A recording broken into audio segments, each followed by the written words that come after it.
Chancellor, distinguished guests, members of the official party and academic procession, graduates and guests, good morning.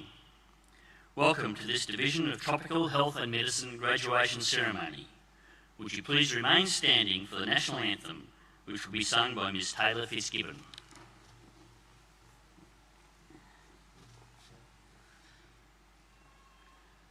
Australians, oh, let us rejoice, for we are young and free, with golden soil and wealthful soil. Our home is girt by sea, our land a thousand nature's gifts of beauty rich and rare. In history's page let every stage advance Australia fair. In joyful strength and let us sing, advance Australia fair.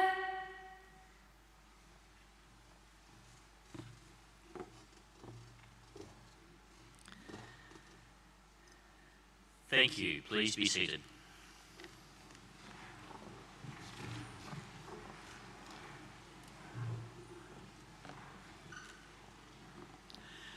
I invite Professor Martin Nackada, Member of the Order of Australia and Deputy Vice-Chancellor, Indigenous Education and Strategy, to deliver the acknowledgement to country.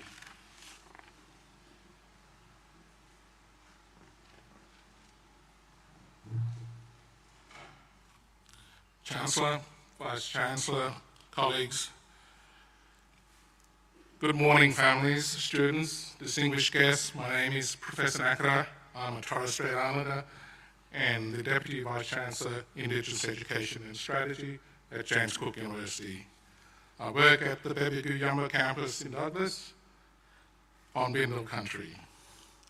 As is the tradition at James Cook University, we acknowledge the Aboriginal and Torres Strait Islander people as the first people of the country, and we pay our respects to all traditional owners, and in particular to the traditional owners of lands where we operate our business.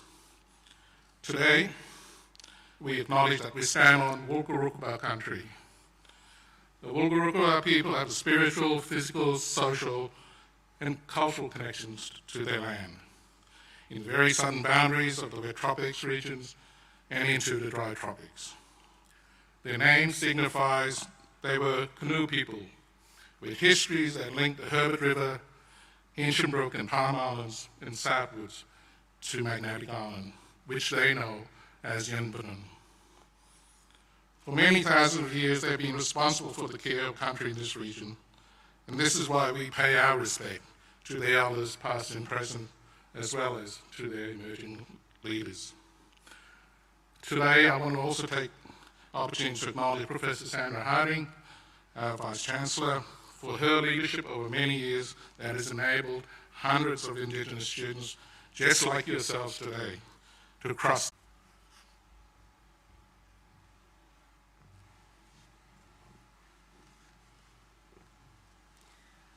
Chancellor, we are assembled here today to confer James Cook University Awards. May I take this opportunity to introduce members of the official party. My name is Mr. Russ Parker, and I am today's ceremony marshal. From my right, Professor Ted Whittam, Dean of the College of Public Health, Medical and Veterinary Sciences. Professor Sarah Larkins, Dean of the College of Medicine and Dentistry. Associate Professor Liz Tynan, Higher Degree by Research Professional Development Coordinator. Professor Martin Nackada, Member of the Order of Australia, Deputy Vice-Chancellor, Indigenous Education and Strategy.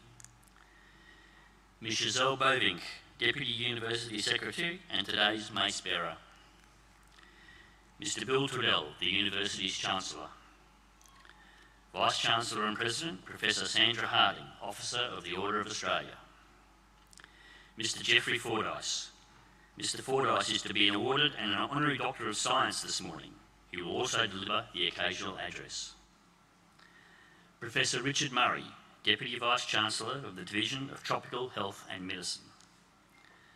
Professor Marie Dinan Thompson, Deputy Vice-Chancellor of the Division of Student Life, and Professor Stephen Naylor, Chair of the University's Academic Board. Seated behind the official party are members of the University Council and staff. Chancellor, I invite you to address the Assembly.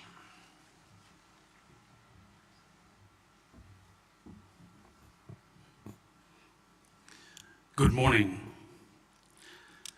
I warmly acknowledge today Professor Sandra Harding, Officer of the Order of Australia, our Vice-Chancellor and President, Mr Aaron Harper, MP, Member for Thuringowa, Mr Les Walker, MP, Member for Munding Borough, Ms Anne-Marie Greeny, Townsville City Council, Dr Geoffrey Fordyce, our distinguished occasional speaker and today's Honorary Doctorate recipient, Ms Catherine Alder, our graduate speaker, who today will be awarded a Bachelor of Medicine, Bachelor of Surgery, JCU's Provost, Professor Chris Coughlin, other members of the official party, members of JCU's governing body, the Council, ladies and gentlemen, and most important of all, our graduating students.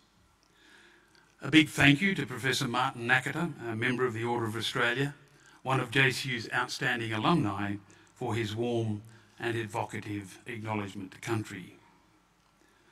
Martin has made a significant contribution to Indigenous education and will continue to do so, recently accepting the position of Deputy Vice-Chancellor, Indigenous Education and Strategy at JCU. I too acknowledge the traditional owners of the lands on which we gather and pay my respects to their elders, past, present and emerging. Warm thanks also to Taylor for her stirring rendition of our national anthem, and to Taylor, Baxter Beddoes and Tammy Moxon for the excellent pre-ceremony entertainment. Ladies and gentlemen, it's a great pleasure to welcome you to our graduation ceremony. I'm so pleased we can host this graduation ceremony in person today after having to change to a virtual event in 2020. One of the very best aspects of being Chancellor of my alma mater is presiding over graduation ceremonies. It's an opportunity to celebrate the achievements of our students and rejoice with the wonderful staff of JCU at the culmination of all their work to turn out graduates of such remarkable quality. Congratulations, you made it. I commend you for your persistence and determination to make it through what has been a challenging final 2 years of study. COVID-19 has altered fundamental aspects of our lives and brought devastation and disruption to our world. But the struggle we faced has brought out the best in so many people and thrown up opportunities as well as hardships, leading to moving displays of strength and innovation. When I reflect on the recent events, it's heartening to see how far we've come. The way in which our JCU community has responded to the challenges and privations of the last 2 years has been outstanding, an uplifting affirmation of what we can achieve when we all pull together and support each other.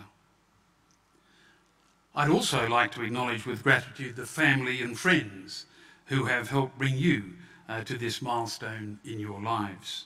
They have been the sounding board, the shoulder to cry on, the motivator during the tough times, and deserve to be proud of their contributions. Ladies and gentlemen, a brief note about something you will notice later in our ceremony. James Cook University is always proud to celebrate the diversity of cultures and customs that make up our university community and landscape.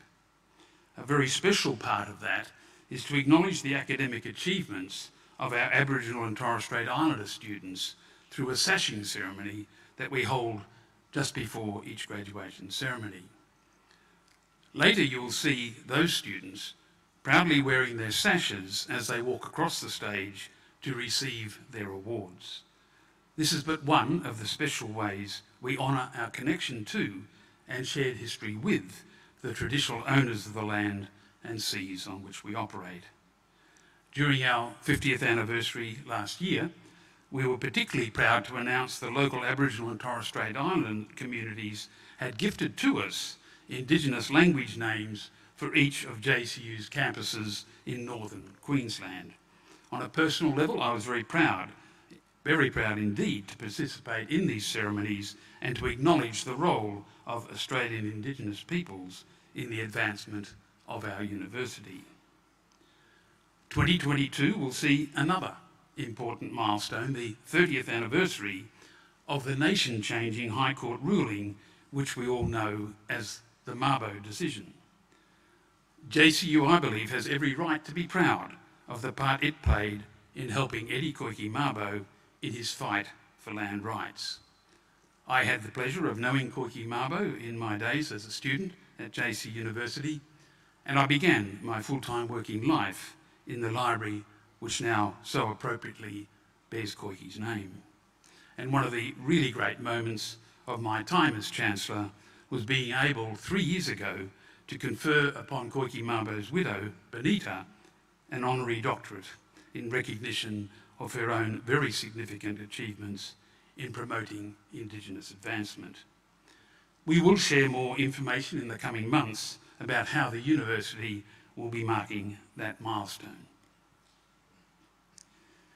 Given that my wife Chris, who's here today, and I are both graduates of JCU, a particularly pleasant aspect of my role today is to welcome you all, JCU's new graduates, into our alumni family.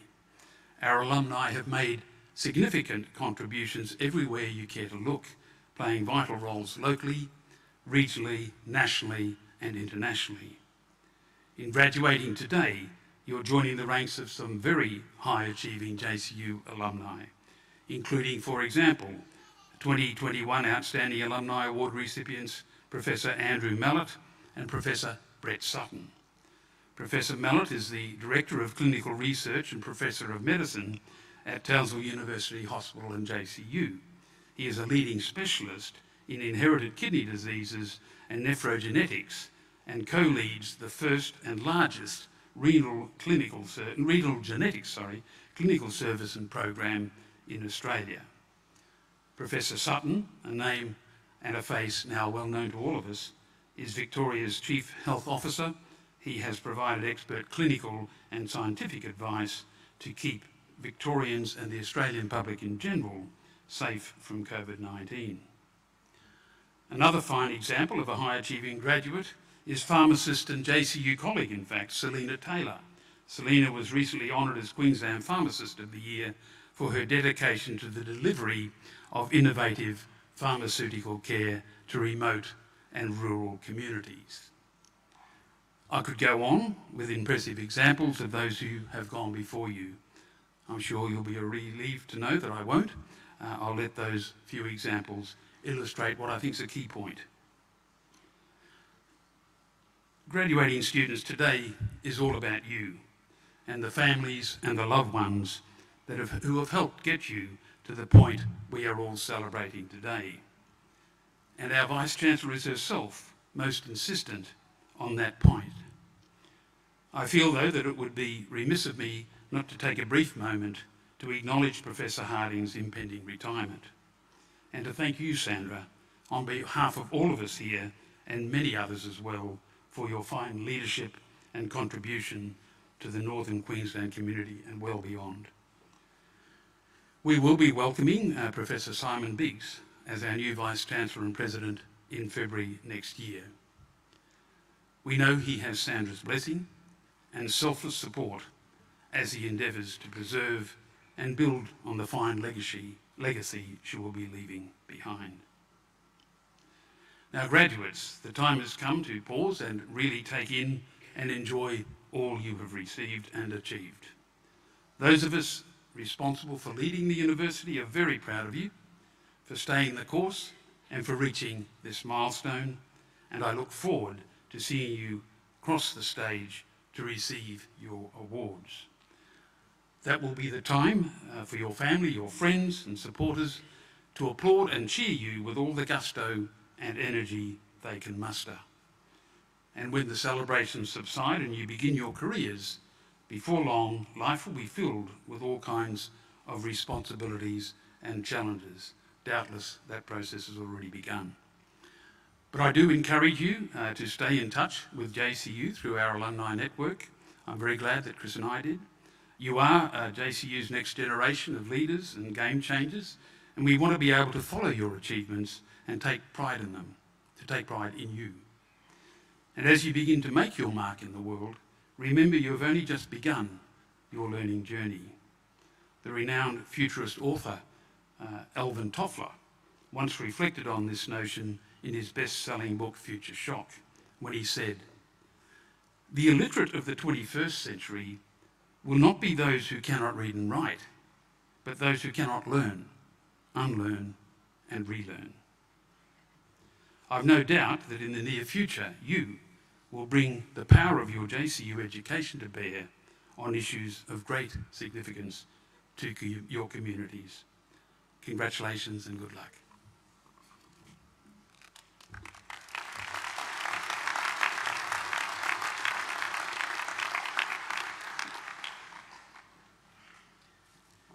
Chancellor, I call upon the Chair of the Academic Board, Professor Stephen Naylor, to present the graduating students.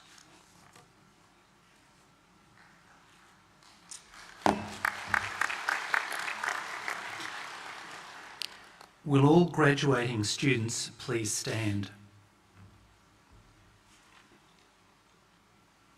Chancellor, I certify to you and to the University that all graduands and graduates standing before you today have fulfilled the requirements prescribed by the University, and I ask that they be recognised as admitted to their respective awards.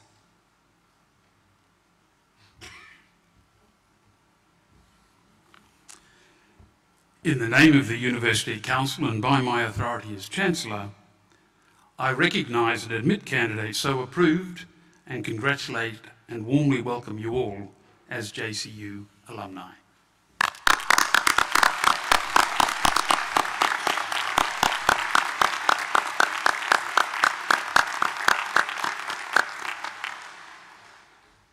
Will all graduates please be seated?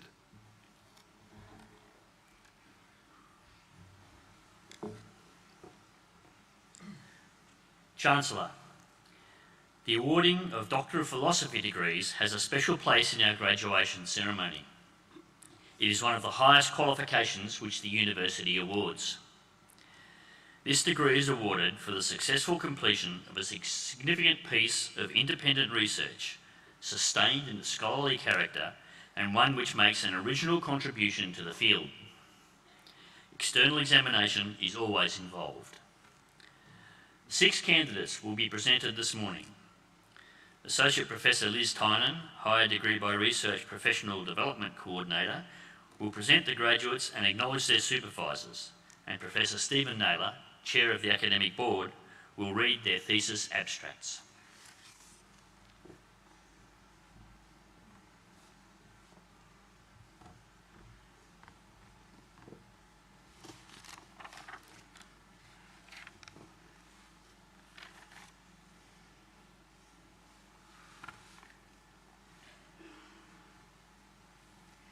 Chancellor, I present graduates admitted to the degree of Doctor of Philosophy.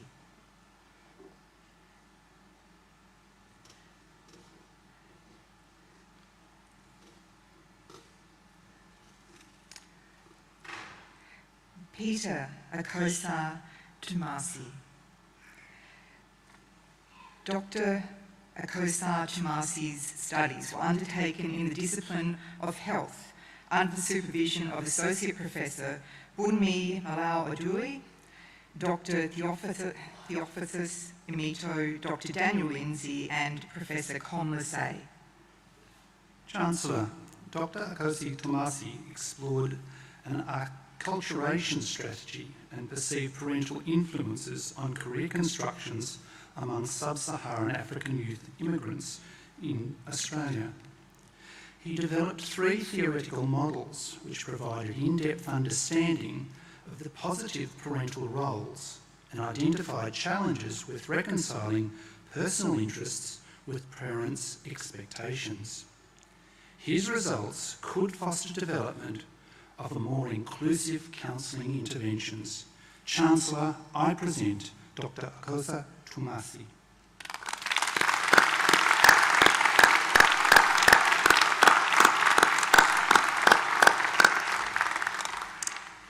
Sonia Brennan. Dr. Brennan's studies were undertaken in the discipline of medical studies under the supervision of Dr. Yoga Kandasamy, Associate Professor Donna Rudd, and Dr. Jennifer Kelly. Chancellor, Dr. Brennan used a novel ultrasound measurement to assess how fetal kidneys grow. She developed normal ranges of fetal renal peritoneal thickness to aid the diagnosis of kidney disease and help predict future kidney function. The effects of abnormal fetal growth and diabetics on the developing kidneys was also investigated. Chancellor, I present Dr. Brennan.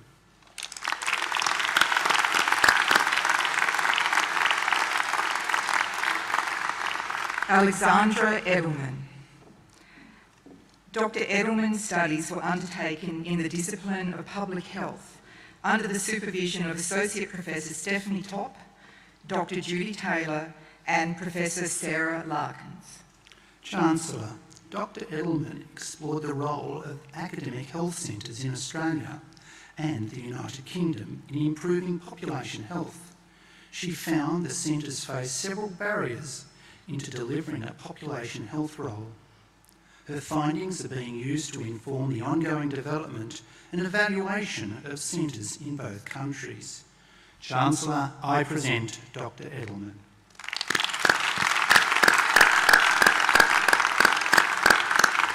Hayley Fox. Dr. Fox's studies are undertaken in the discipline of health under the supervision of Associate Professor Emily Callender, Dr. Daniel Lindsay, and Professor Kerry-Ann Watt. Chancellor, Dr. Fox examined the patterns of maternal health care and service provision amongst the Australian population. She found that inequitable maternal health care and service provision exists between population groups, which is not solely attributable to clinical need.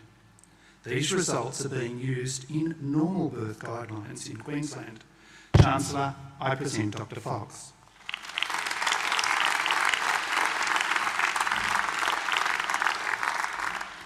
Mohammed Abdul Kudus. Dr. Kudus's studies were undertaken in the discipline of health under the supervision of Professor Emma McBride and Dr. Michael Meehan. Chancellor, Dr. Kudus used mathematical modelling to investigate the transmission of tuberculosis in Bangladesh and identify optimal intervention strategies. He found that without rapid improvements in treatment quality, the incidence of drug-resistant tuberculosis will continue to rise, whilst reasonable scale-ups of existing control measures can eliminate all tuberculosis in Bangladesh. Chancellor, I present Dr. Kudus.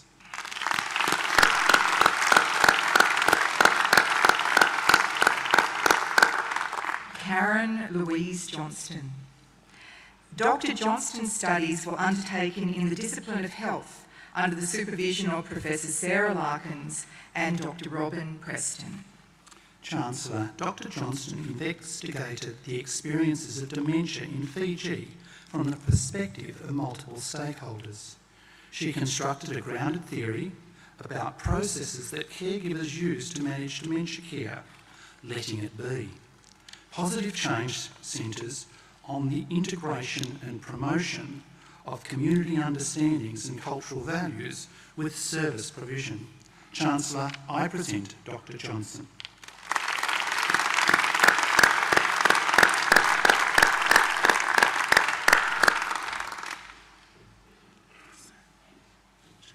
Chancellor, that concludes the presentation of the Doctor of Philosophy Awards.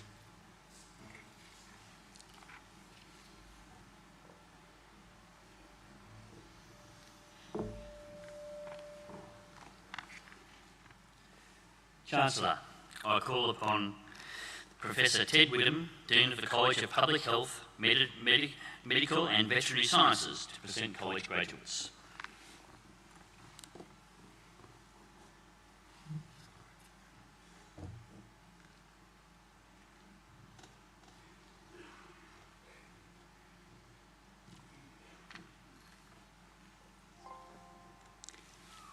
Chancellor, I present graduates admitted to the degree of Bachelor of Biomedical Sciences. Medla Ketavedi.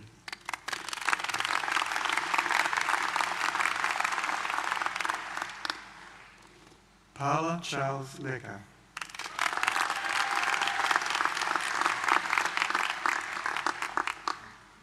Joshua Dean Mather.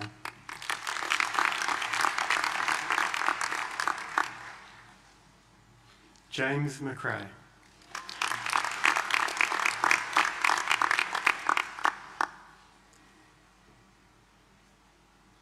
Chancellor, I present graduates admitted to the degree of Bachelor of Biomedical Sciences with distinction.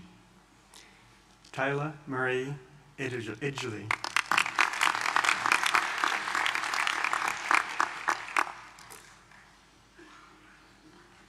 Chancellor, I present a graduate admitted to the degree of Bachelor of Biomedical Sciences and the Bachelor of Biomedical Sciences Honours, Class 1, Sophie Louise McGann.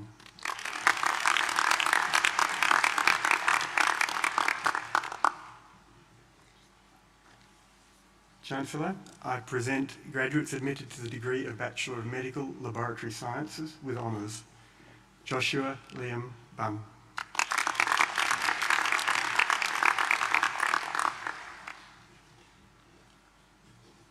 And receiving the Australian Institute of Medical Sciences Tropical Division Prize, Saskia Marion Dion.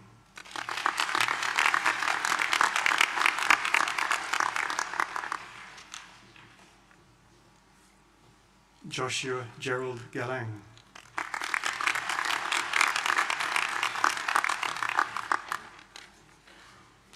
Isabel Chelsea Jackson.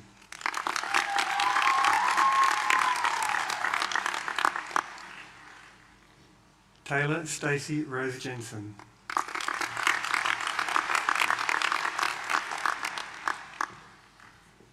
Taryn Rebecca Lynch.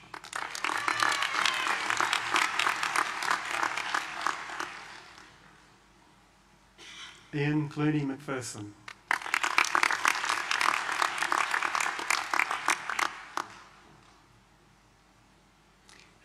Aisha Usman Malibu.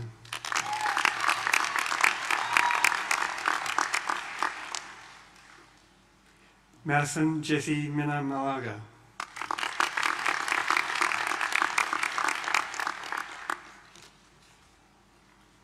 Sophie Ann McCormack.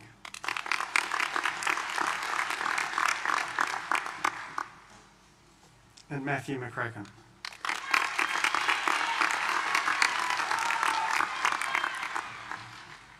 Hannah June Namani.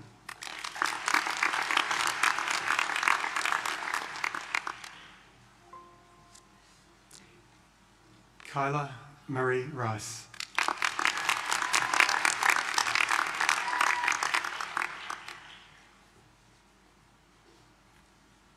Adit Singtongtong.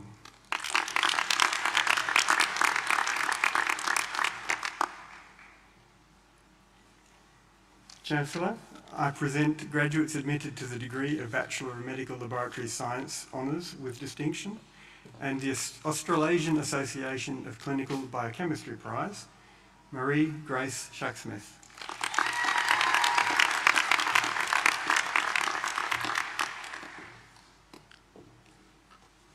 Jia Ho Quincy Young.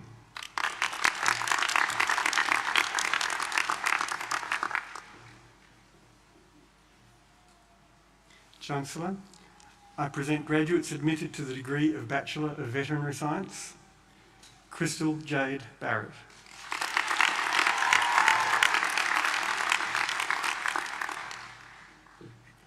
Shaylee Janice Baxter.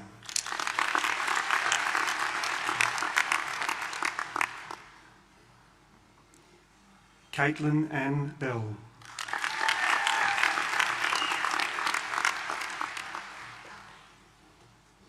Keely Sage Bell-Shepherd.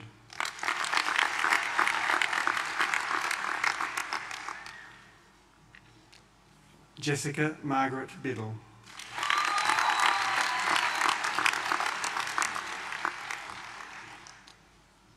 Kirsten Marie Browning.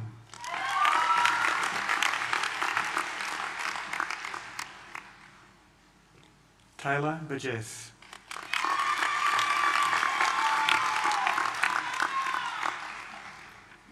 Rachel Ann Chaffee.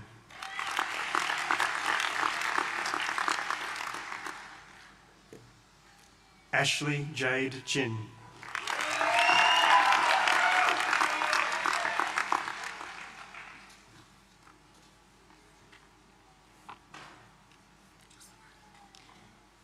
Brianna Cochran.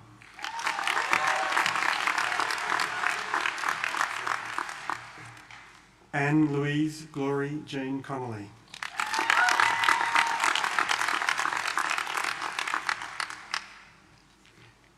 Catherine Crum.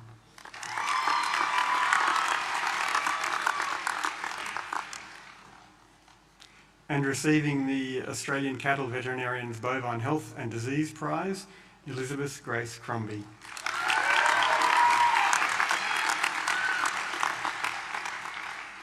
Laura Jane Crowley.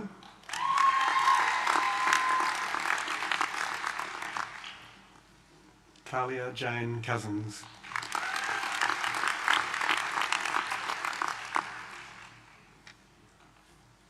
Ashley Ilsa Ehrman.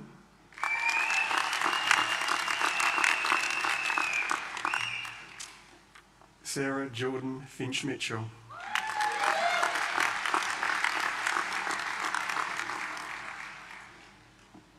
Anna Foster.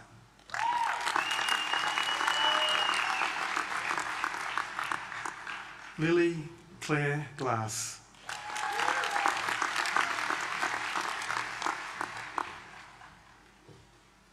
Sarah Ann Louise Hall.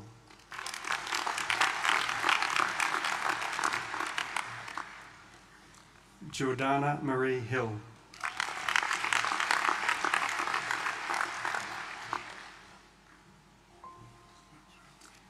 Samuel Clifford Hocking.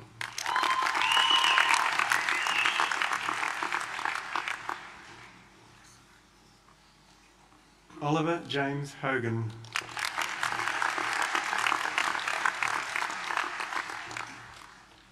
Megan Ann Kettle.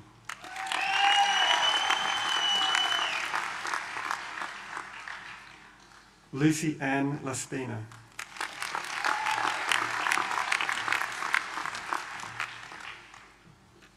Thomas James Litchfield Labone.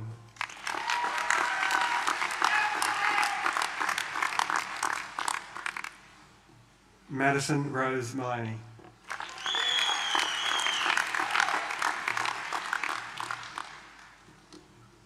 Melanie Ann Martin.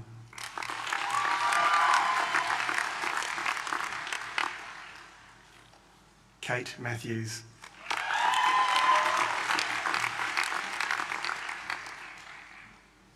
Erin Connie Lenore McKinney.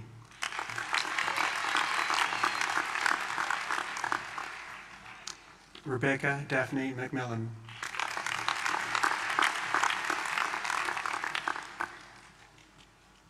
Lauren Diane McNamara.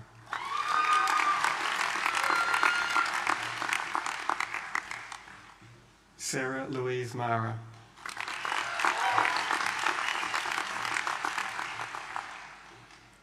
Andrew Peter Michaels.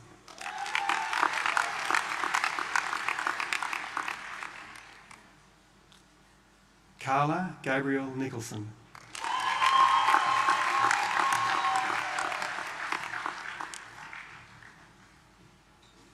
Lydia Ann Palos.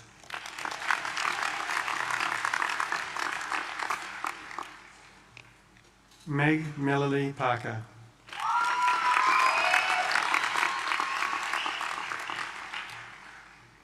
Lydia Ann Palos. No, I'm sorry. Courtney Grace Turner.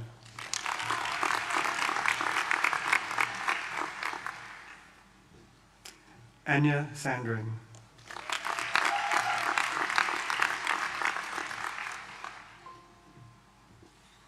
Guy Derek Scottney.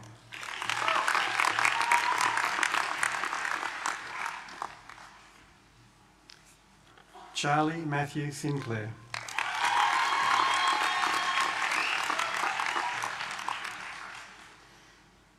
Karen Tan.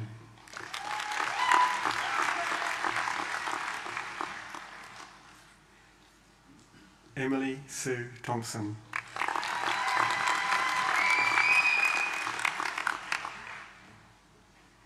Annabelle Rose Trimble.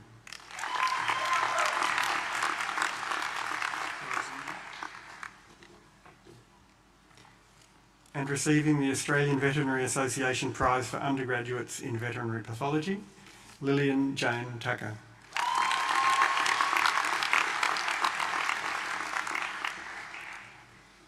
George Frederick van Rensburg.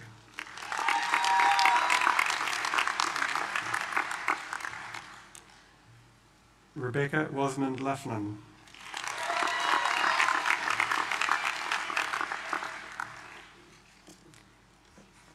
And receiving the Professor Philip Summers Incentive Prize, Emma Edith Workman.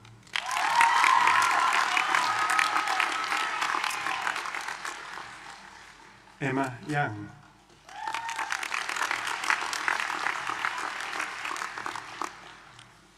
Erin Annelle Zatchler.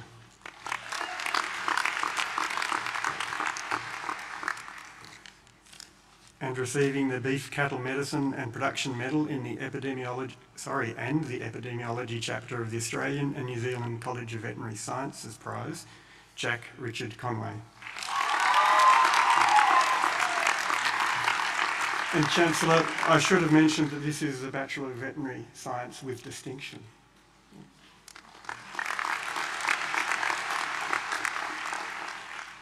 Alicia Michelle Gilmore.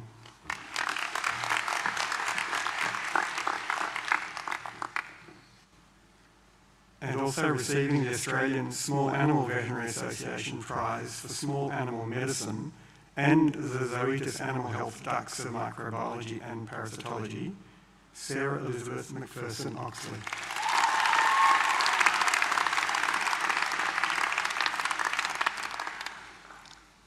Penelope Madison Mitchell.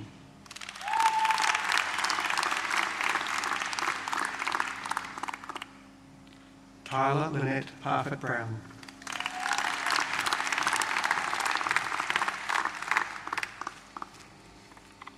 Georgia Marie Peoples.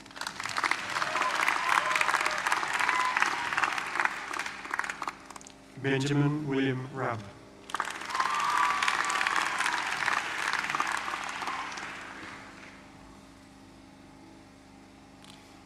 Chancellor, I present graduates admitted to the degree of Bachelor of Veterinary Science, Daniel Abanoob Rizek.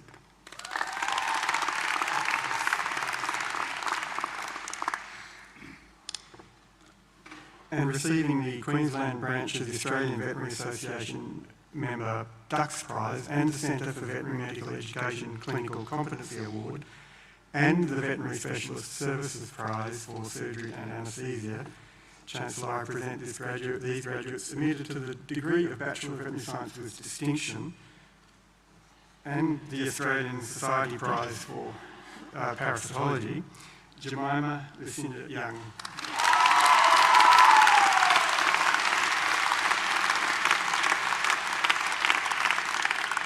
And Albertus Willem Brink.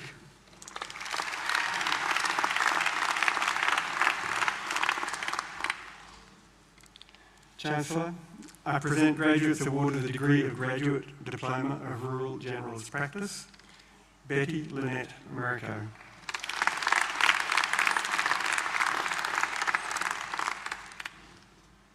Kia Marie Pettery.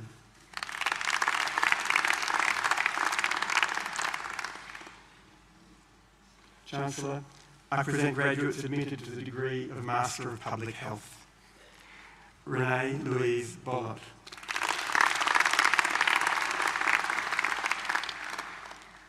Bettina Jane Dunke.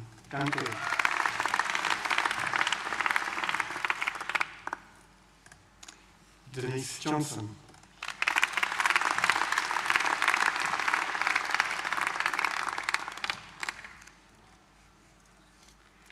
Rachel Shuline.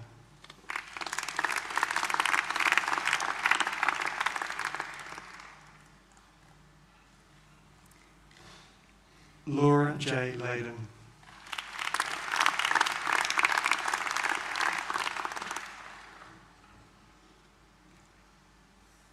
Chancellor, I present a graduate admitted to the degree of Master of Public Health and the Master of Business Administration, Michelle Therese King.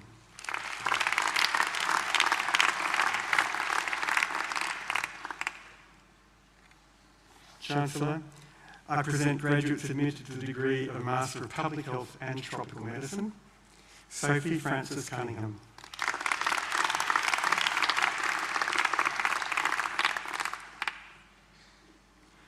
Morgan Catherine Furlong.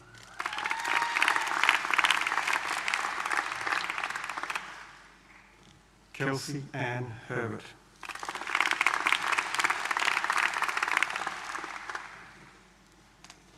Sarah Therese Redshaw Munson.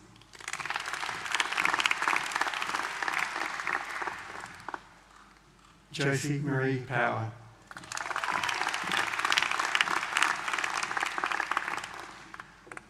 Maria Paulina Ramirez Navas.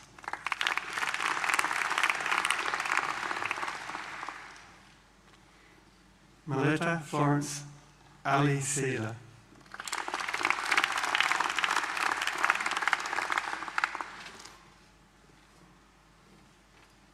Chancellor, I present graduates admitted to the degree of Master of Public Health and Tropical Medicine with distinction. Christine Jennifer Alotta.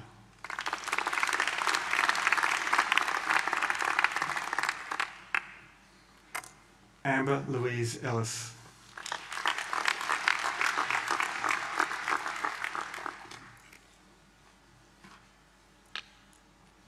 Chancellor, I present a graduate admitted to the degree of Master of Philosophy, Reese Gilman.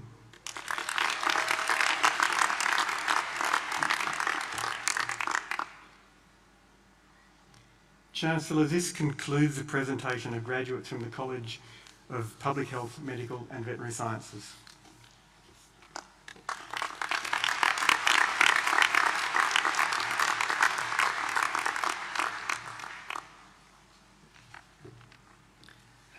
Chancellor, I invite Professor Sarah Larkins, Dean of the College of Medicine and Dentistry, to present college graduates.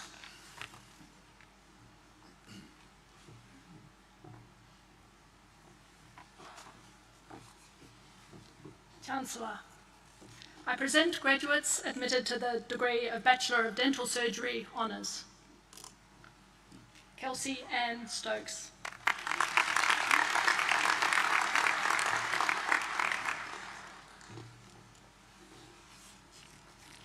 Chancellor, I present a graduate admitted to the degree of Bachelor of Health Science Physician Assistant, Andrea Maria O'Brien.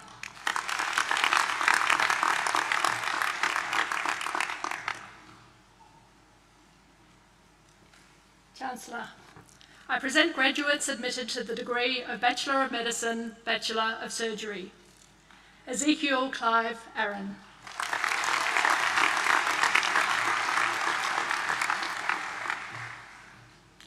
Mohanad Abd El-Baki.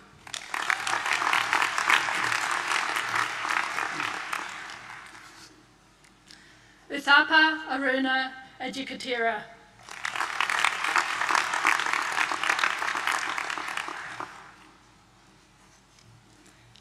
Sarah Al-Kaisi.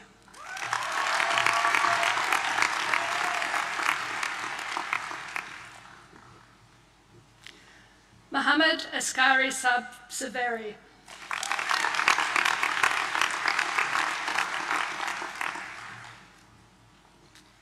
Lawrence Beresford Bartz.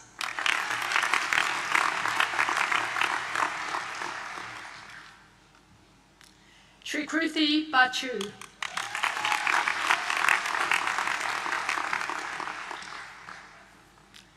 Gayatri Balakrishnan.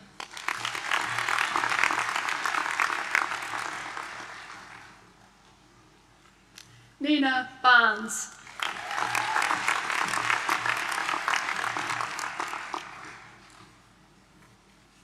Upeka Basnayaka Mudyansalagi.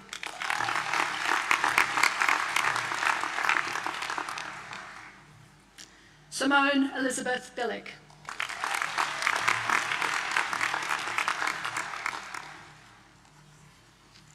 Nathan Scott Black.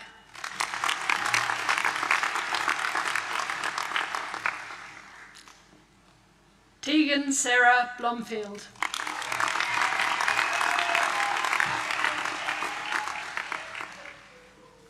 Charlotte DeLacy Bonin.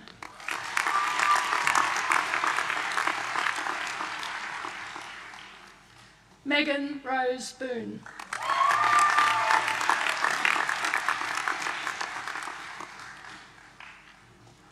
Isabel Elena Brereton.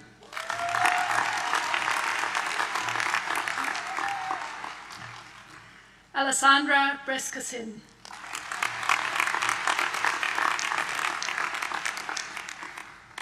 With the Peter Doyle Medal, Jack James Bryant.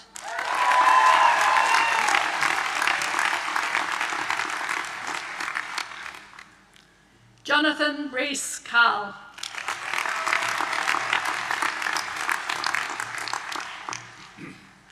Lisa Grace Cartwright.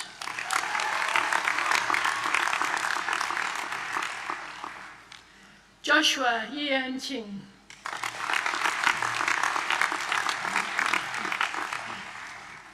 Sahil Chopra.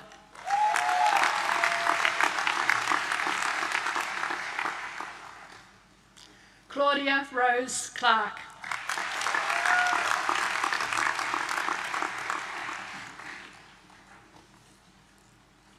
Siobhan Francis Cotter.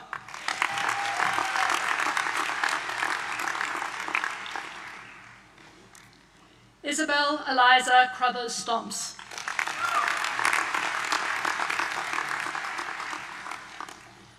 Michaela Louise Cunnington.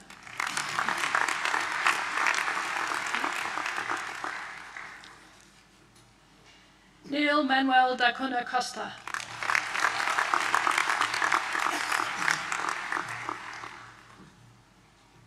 Rebecca Stephanie Dantes.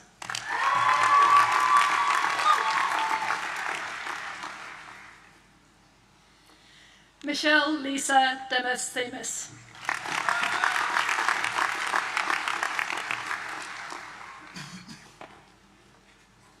With the Generalist Medical Training Prize in Rural Medicine, Emma Devine.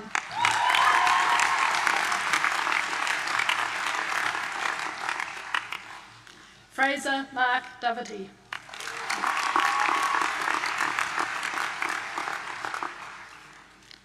Emily Ann Drakeford.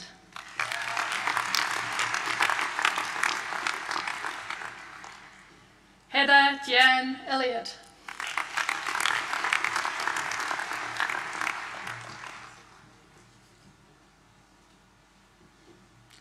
Licia Michelle Irwin.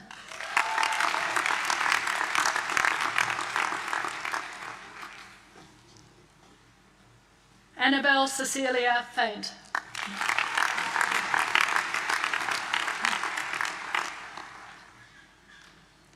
Sarah Louise Fairley.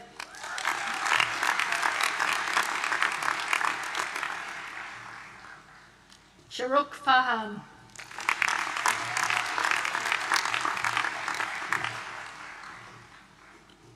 Eli Fagali.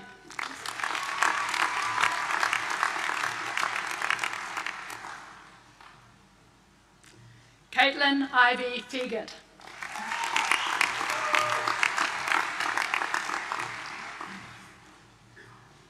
Daniel Jacob Fink.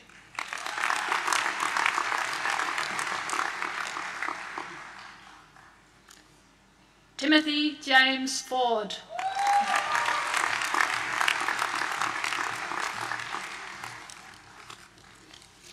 With the Rural Doctors Association of Queensland Prize, Harjit Gill.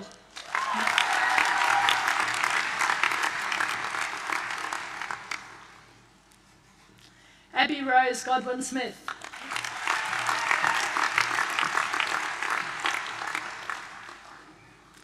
Damien Christopher Goodwin.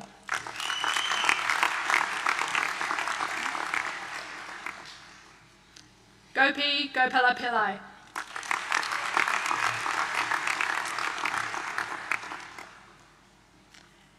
Marie Grant.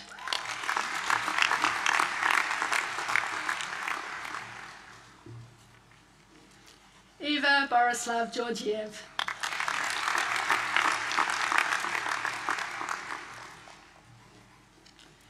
Phoebe Reed Hanley.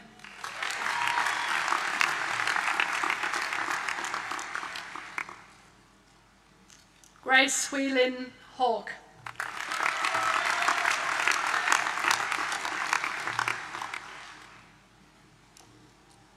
Kian Henderson.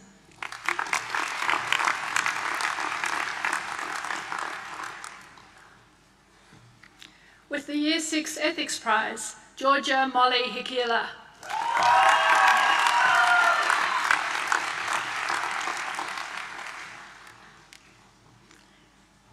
Carly Louise Horan.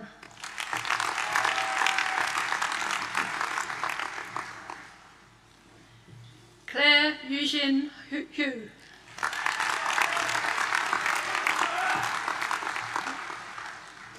Trent Matthew Humphreys.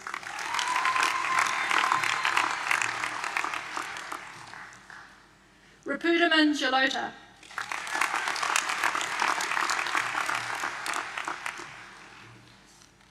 Ankitha Jahari.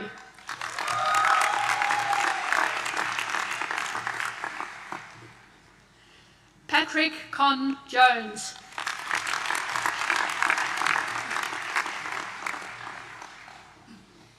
Sachin Jonathan Joshi.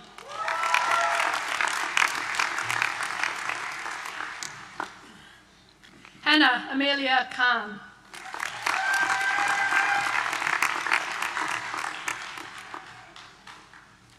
Abdullah Karkat.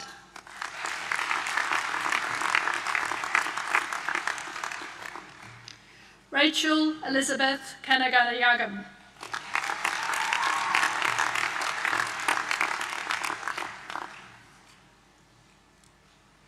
Ajilan Kanasaretnam.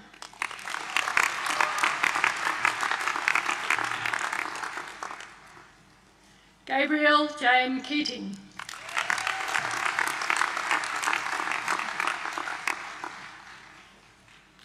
With the Royal Australian and New Zealand College of Psychiatrists Basil James Psychiatry Prize, Abdul Moise Khalil.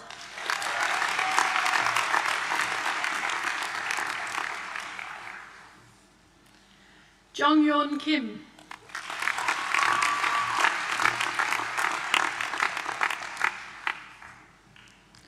Nak-hyun Kim.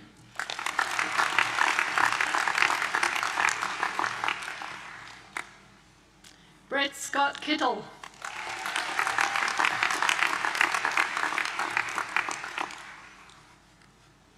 Anuki Jayara Kotawagadara.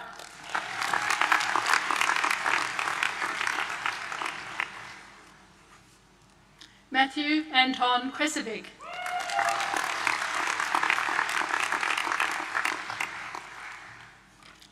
Tani Joseph Lahith.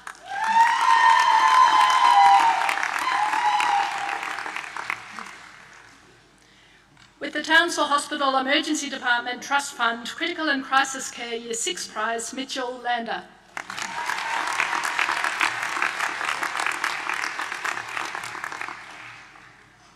Homer Chin Ho Law.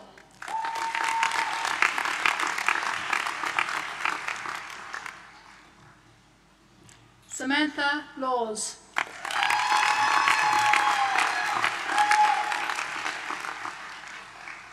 Lisa Shu Ann Liao.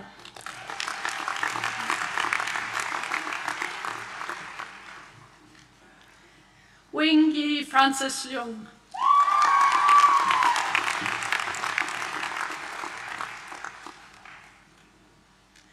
Shenji Liu.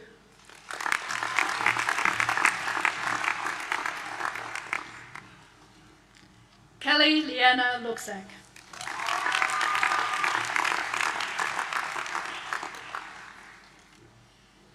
Roshin Jane Lyons.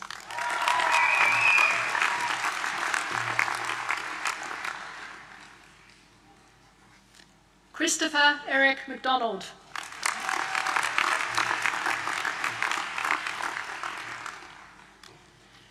Miriam Malati.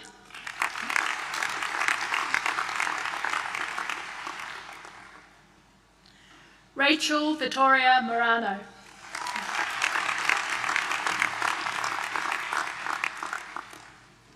Tori Jane Marwood.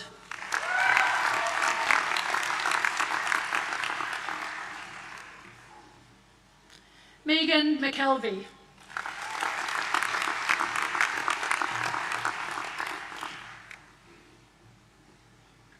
Shay Summer McLaren.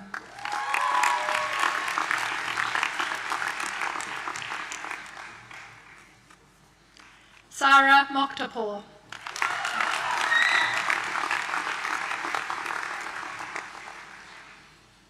Emma Elizabeth Malloy.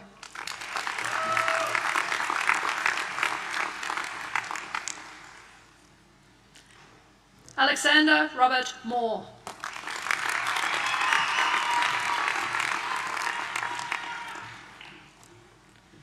Mary Moyo.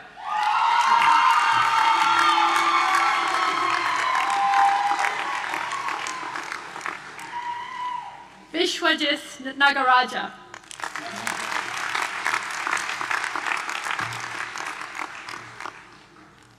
Caitlin Elizabeth Nash.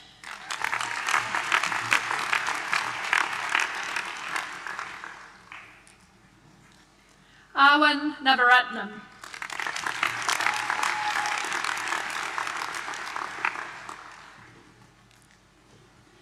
Jason Van Nguyen.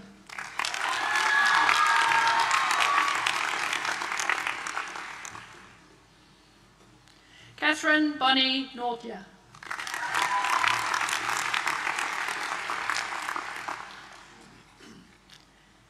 Kate Andren O'Donoghue.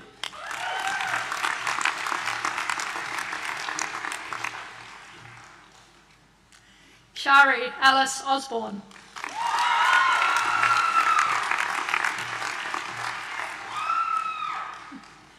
Brittany Alexandra Otts.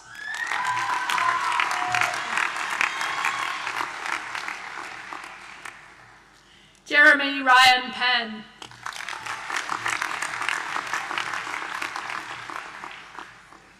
Alexander Jeffrey Parfit.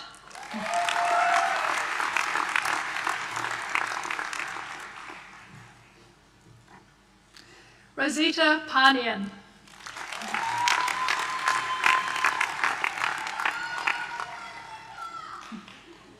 Brendan Andrew Patterson.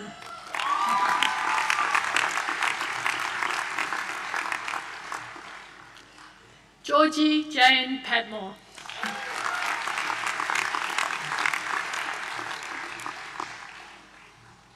Shauna Jane Peck.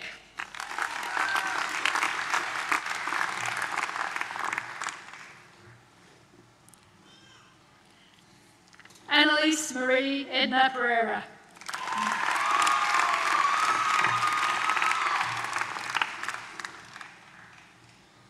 Eden Sarah Paul.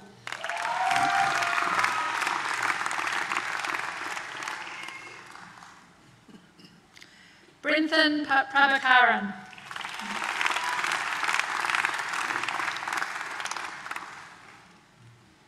Nicholas David Robinson.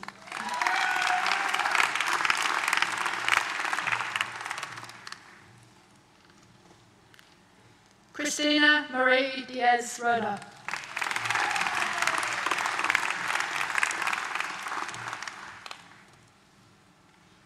Peter James Ross.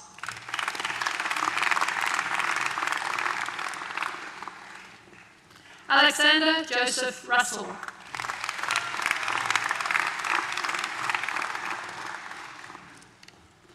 Ashley Sabu.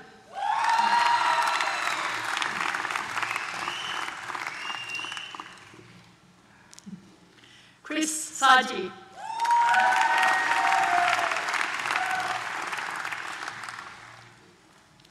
Sarah Lydia Salisbury.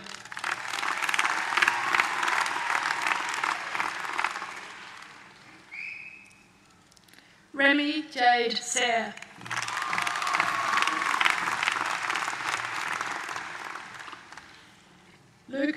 Miles Scott.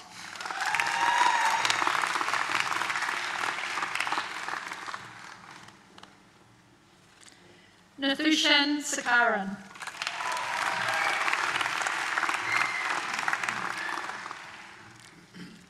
Marishka Shah.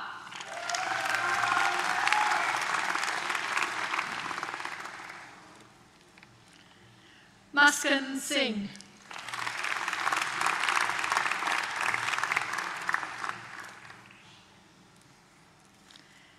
James Noel John Slade.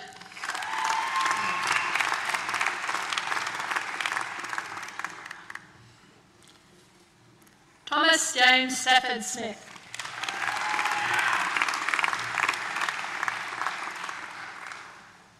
Mitchell Tyler Psyche.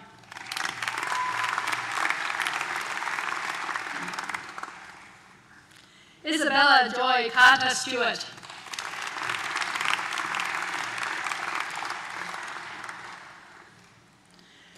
With the Professor Will Cairns Prize for Palliative Care, William McKinnon Stockley.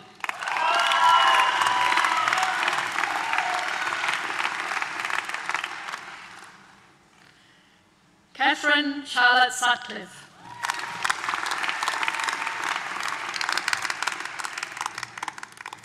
Jonathan Mark Tanios.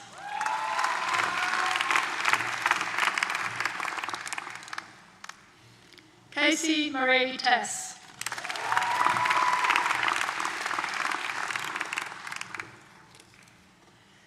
Aidan Tetsuya Taylor.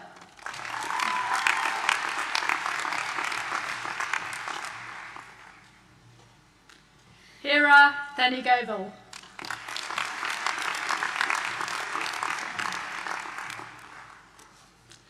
Andrew Taylor Trapp.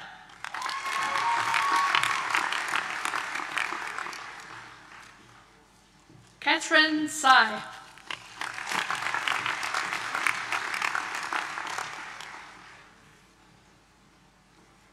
Lakshmi Udayakumaran.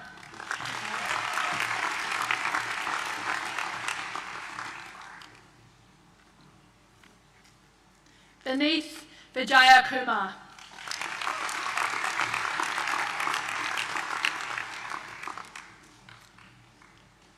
Annette Vincent.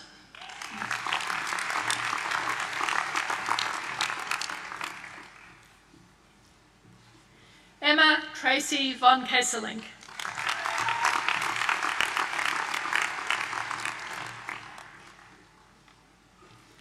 Haripriya Buthaluru.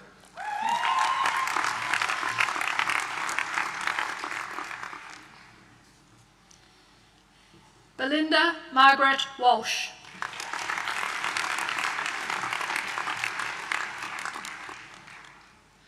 With the Generalist Medical Training Prize in General Practice, Nancy Wang.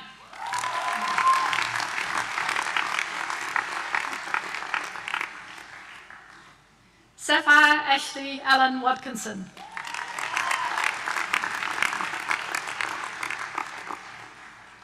Robert Gregory Watt.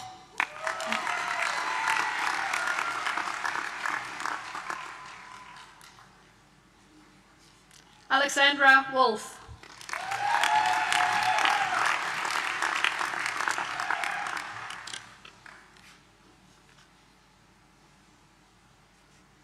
Tiana Jermaine Simpson.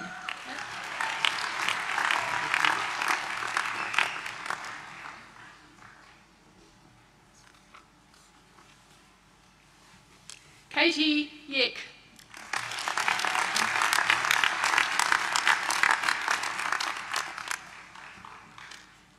Emily Carmel Zola.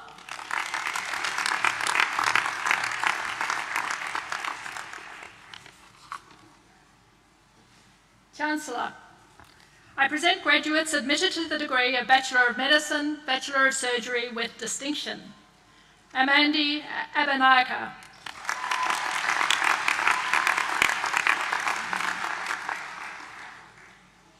With the Royal Australian and New Zealand College of Obstetricians and Gynecologists Women's Health Award, Lily Louise Aboud.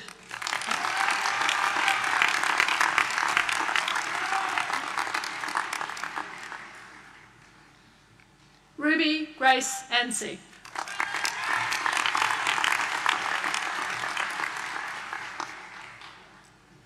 With the Australian and New Zealand College of Anaesthetists Prize, Sophie Rachel May Binks.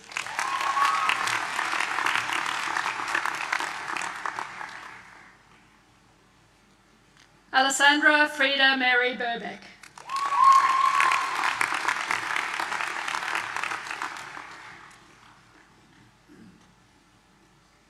Georgia Marin Bully.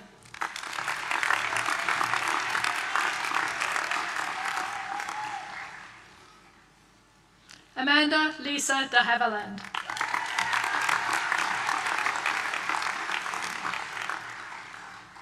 Caitlin Grace Dion.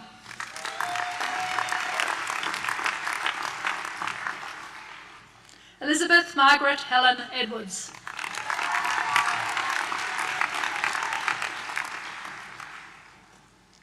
Lauren Inez Marie Gomes.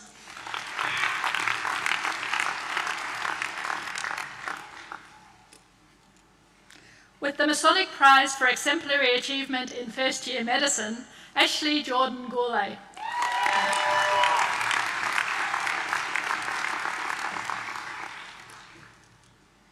Zoe Grantham.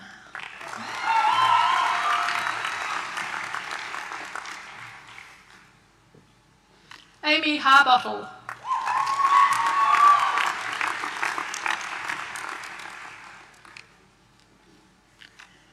Corinne Elizabeth Johnson.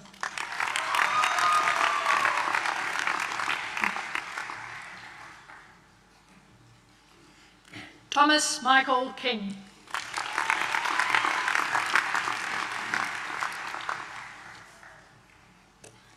With the Dr. David Graham Prize, Kane Isaac Langdon.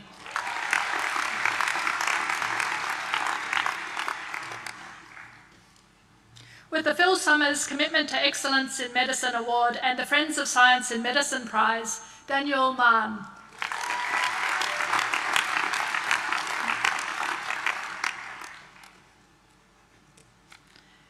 Tadiwa Mashivavi.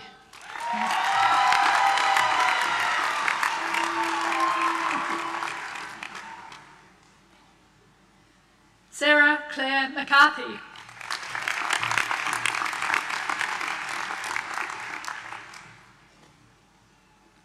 Mustafa Abdul Karim Muhana.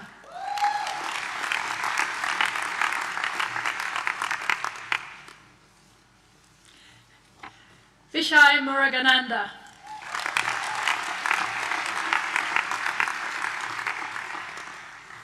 With the Mick McLaughlin Memorial Prize in Rural Medicine and the Child and Adolescent Health Prize, Catherine Order.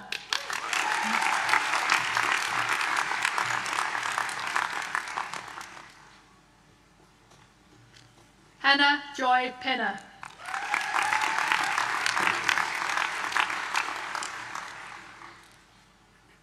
Oscar Thomas Perry.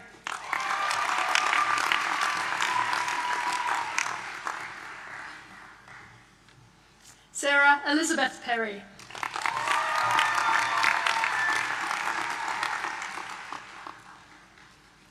Christina Marie Postma.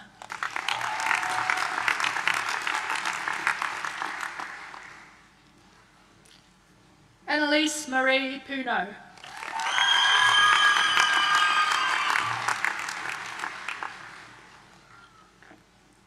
Taylor Jade Royan.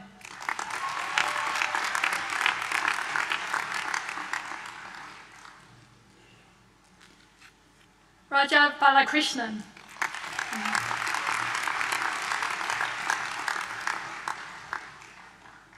With the Whole-Time Medical Specialist Prize and the Australian Medical Association of Queensland Year 3 Prize, Zali Grace Sorensen.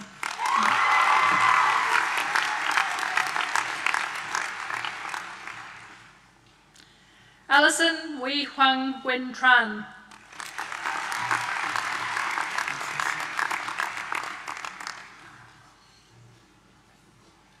Andrea Waza.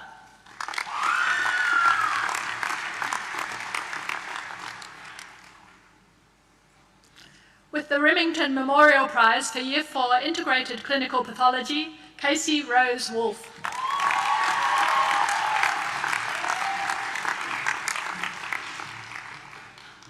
Helena Xiang.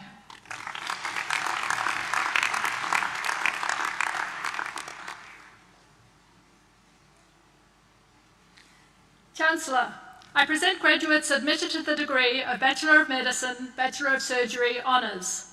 Candice Megan Anderson.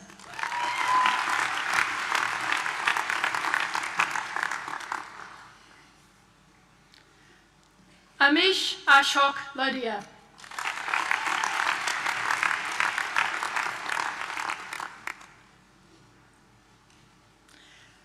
Fatmath Nabaha Muhammad Wahid.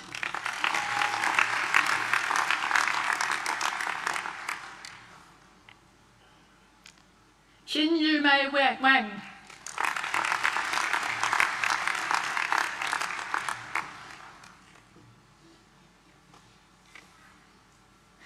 Chancellor, I present graduates admitted to the degree of Bachelor of Medicine, Bachelor of Surgery Honours, Class 1. Jordan David Harding.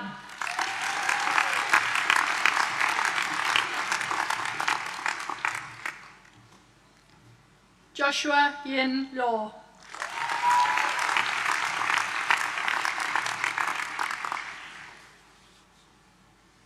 Chancellor, I present graduates admitted to the degree of Bachelor of Medicine, Bachelor of Surgery Honours with Distinction, and with the Therapeutics Guidelines Prize for Clinical Pharmacology and Therapeutics, Hannah Altaf Gora.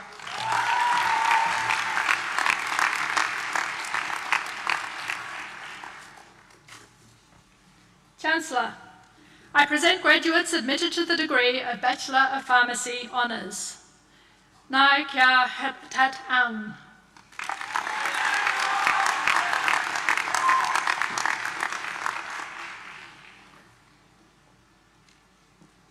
Morsam Sudaka Bhatt.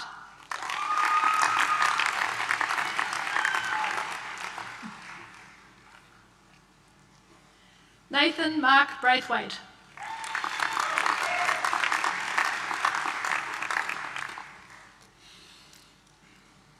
Keely Page Buckingham.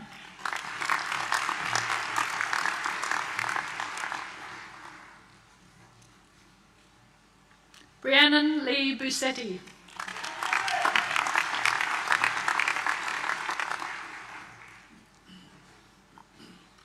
Amy Jane Kulik.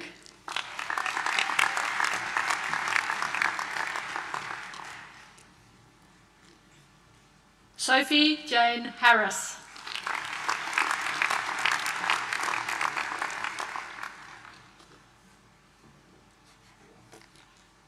Jemima Teresa Jeremy.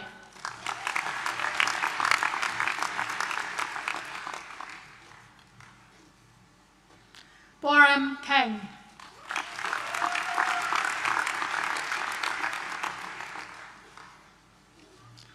Rebecca Sylvia Sanini.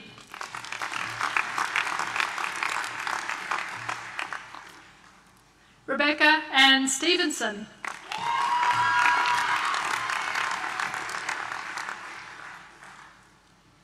Annie Thomas.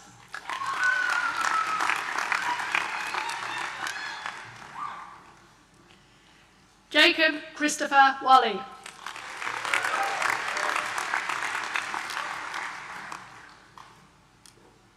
Sean Wilson.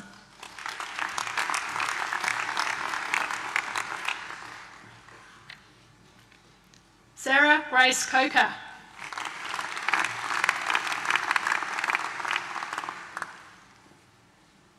Jeffrey Long Huynh.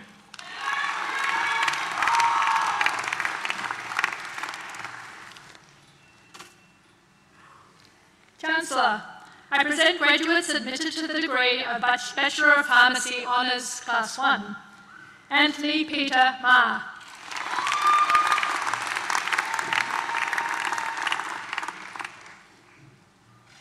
Patrick James Wright.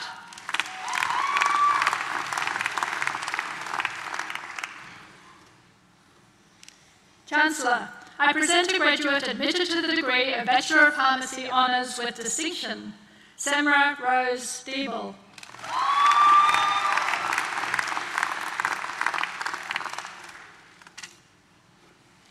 Chancellor, I present graduates awarded the degree of Graduate Certificate of Health Professional Education, Jodie Louise Brown.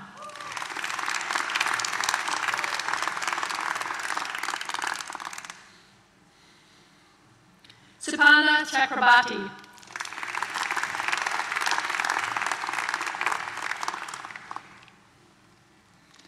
Chancellor, I present a graduate awarded the degree of Graduate Diploma of Rural and Remote Medicine, Rain Caroline Ann Sweet.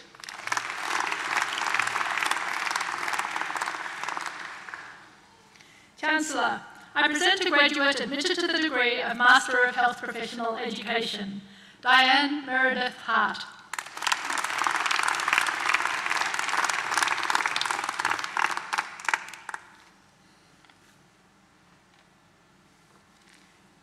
Chancellor, I present graduates admitted to the degree of Master of Pharmaceutical Public Health, Aaron Michael Woods.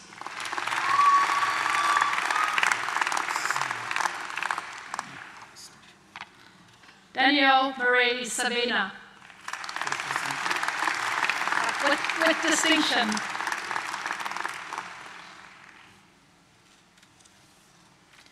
Chancellor, this concludes the presentation of graduates from the College of Medicine and Dentistry.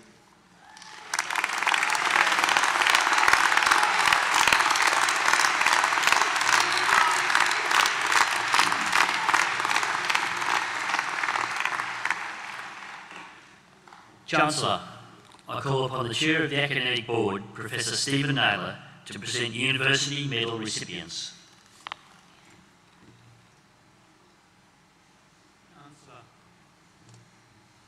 Each year, the University Council awards university medals to students who, in qualifying for their honours degree, have, in its opinion, shown outstanding merit in their studies.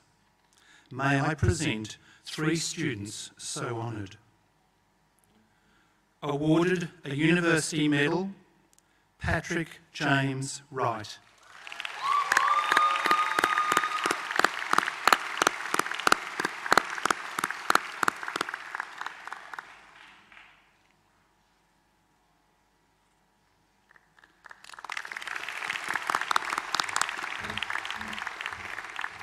Anthony Peter Ma.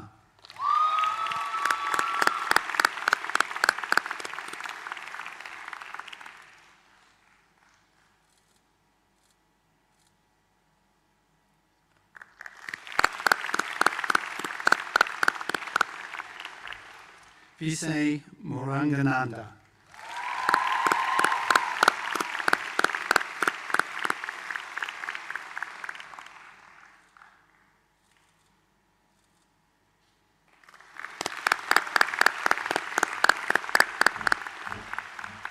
Chancellor, that concludes the presentation of university medals.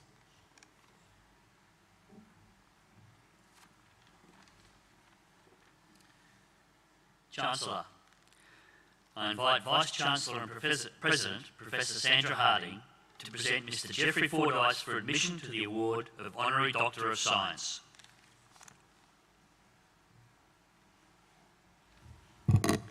Chancellor, James Cook University wishes to recognise Dr. Geoffrey Fordyce for his exceptional contribution to beef cattle production and veterinary science in Northern Australia. Dr. Geoffrey Fordyce is an internationally renowned beef cattle production and reproduction researcher who has devoted his professional life to discovering and applying solutions to improve the productivity of beef cattle herds in Northern Australia and the tropical regions of the world. He is an outstanding veterinarian whose long-standing engagement with rural and remote businesses and contribution to the North Australian beef cattle industry encompasses many of the values James Cook University aspires to achieve. Dr. Fordyce graduated in veterinary science from the University of Queensland in 1978 and obtained a Master of Science degree at James Cook University in 1984. In addition to his veterinary career, he has held roles with the Queensland Agriculture Department and more recently as a Senior Research Fellow with the Queensland Alliance for Agriculture and Food Innovation at the University of Queensland and as an Adjunct Associate Professor at James Cook University. For more than 40 years, Dr. Fordyce's research has had a substantial impact on the northern beef cattle industry. He has emphasised the need for practical and economic solutions to improve productivity on farm, and his identification of factors that limit reproduction in northern beef cattle herds has enabled producers and advisors to target their interventions to have the greatest impact on performance.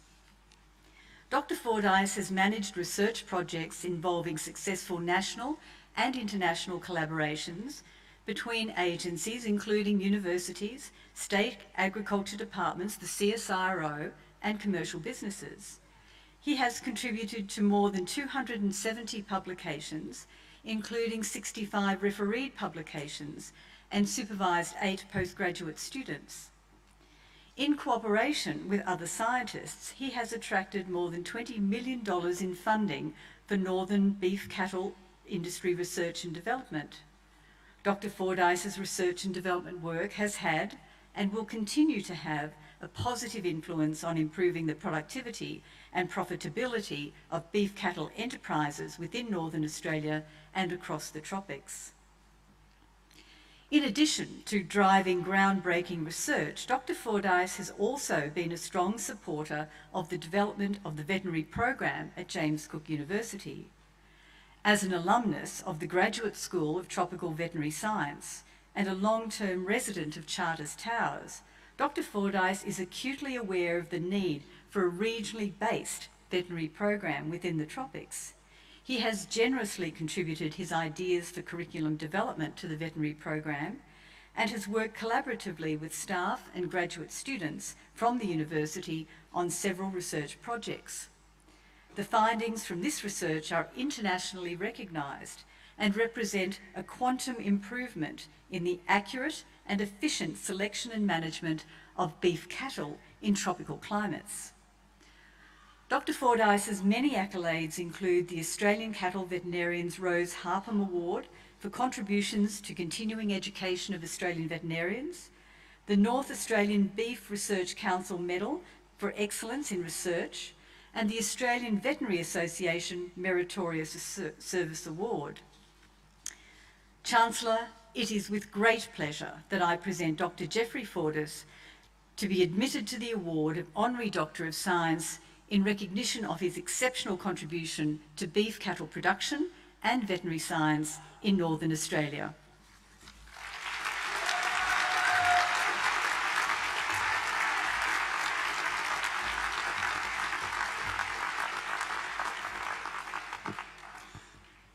In the name of the Council, and by my authority as Chancellor, I admit Geoffrey Fordyce to the award of Honorary Doctor of Science.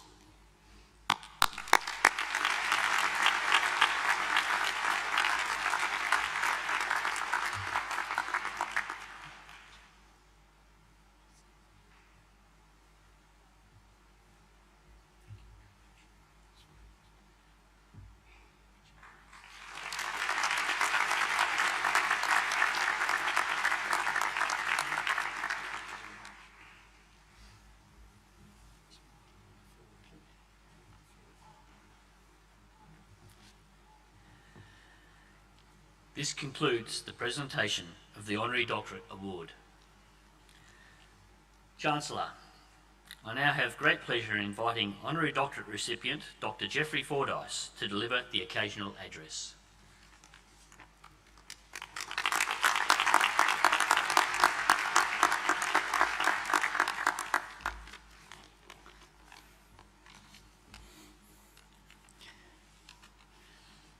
Chancellor, Vice-Chancellor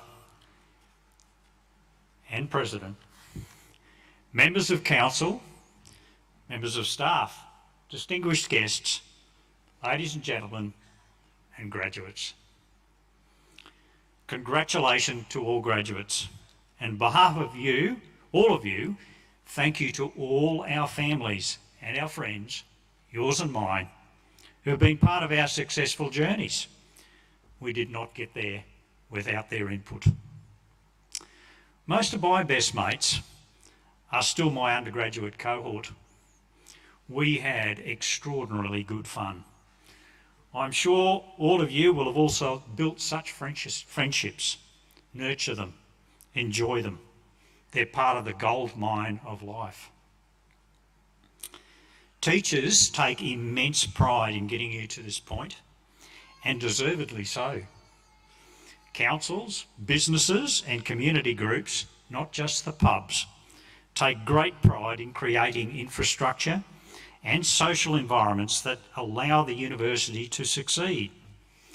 On behalf of all graduates here today, thank you to our wonderful academic and general communities, especially in Townsville and Cairns. What is your future? It's a mixture of what you want, who's around you, where you are, how you use your skills, and a dose of luck. You are all now highly skilled professionals. It's extraordinary what you can do. But interestingly, your skills and knowledge, more often than not, simply make complex jobs seem easy. Like you, on my graduation day, I just wanted to start doing what I'd been trained to do. 3 days later, driving through what was wilderness in those days, I arrived in Darwin. My first client was a young couple with an enthusiastic Labrador that was urinating on the grass and killing it. Urea. Too easy. I was learning the most important part of my job, or anyone's job, no matter what your trade. It is making the client happy, which I'm pretty sure I achieved with those people. 2.5 years later, I worked in a Townsville clinic. I was used to dogs, cats, cattle, horses, crocodiles, you know, the usual. And then this bloke rings asking for help with a 2-metre taipan that had been skittled by a car. I survived, the taipan survived, and the client was happy. In the many years since I graduated, nothing has changed. It's not so much about what you know and what you believe anyone else wants or needs, but what your client's needs are and how your skills, empathy and respect can help them achieve those needs.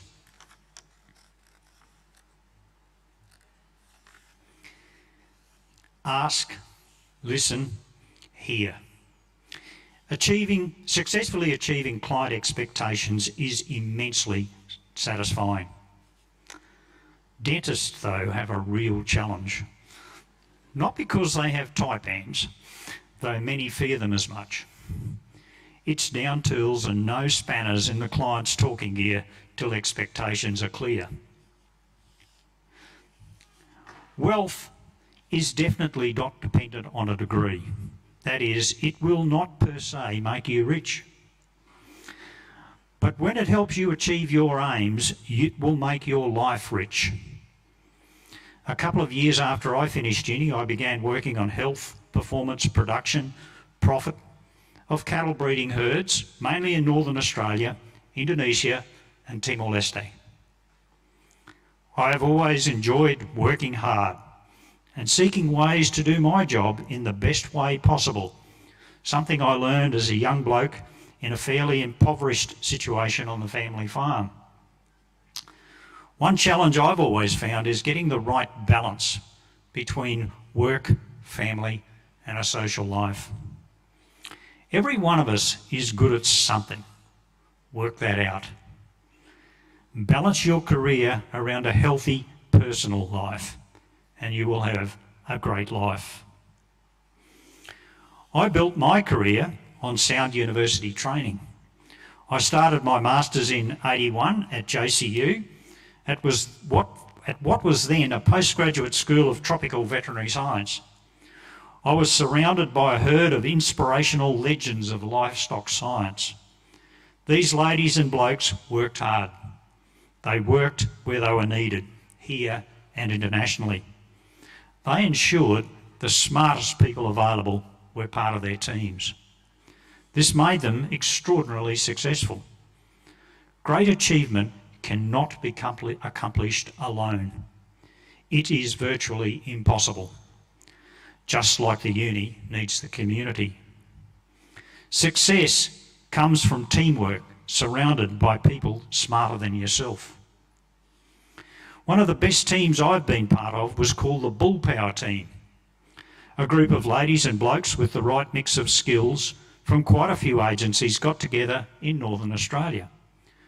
We got out in the dust and the heat and the flies with thousands of bulls and ultimately rewrote what is known about bulls.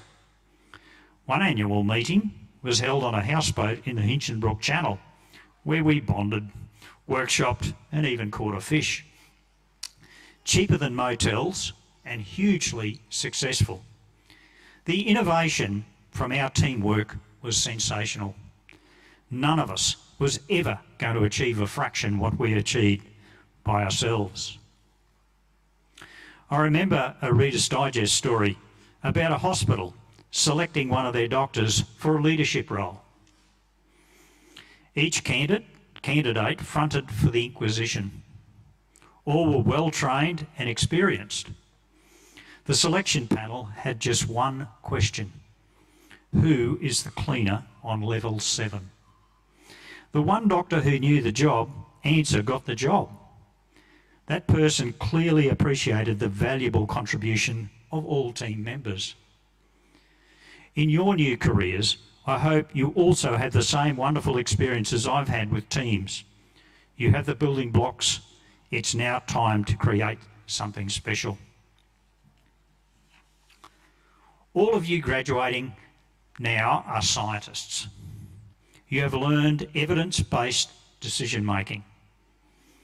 It can be difficult to discriminate evidence from unfounded personal opinion, further complicating paradigms.